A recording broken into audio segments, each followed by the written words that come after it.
Nipe jibu. Hapana kaka, naomba unisamehe, naomba tuelewane tu, sinitie kelele za mwizi. Ukiangalia mimi na familia, mimi ndo baba ndo mama, ukinitia kelele za mwizi ukifa na natabaki wale watoto. Hilo ndio jibu, sio jibu. Nataka jibu. Sawa kaka, sina jinsi, tufanye tu.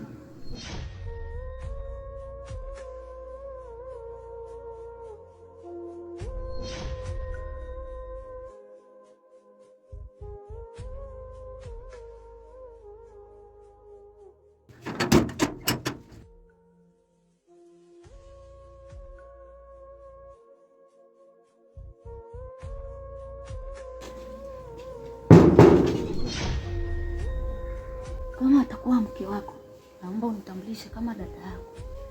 Wewe naomba unisikilize. Tena unisikilize kwa makini. Nadhani mke wangu wamfahamu. Ni mtu mmoja mbaya sana. Sasa nachokwambia, kaa tulia kimya. Halafu mchezo niachie mimi.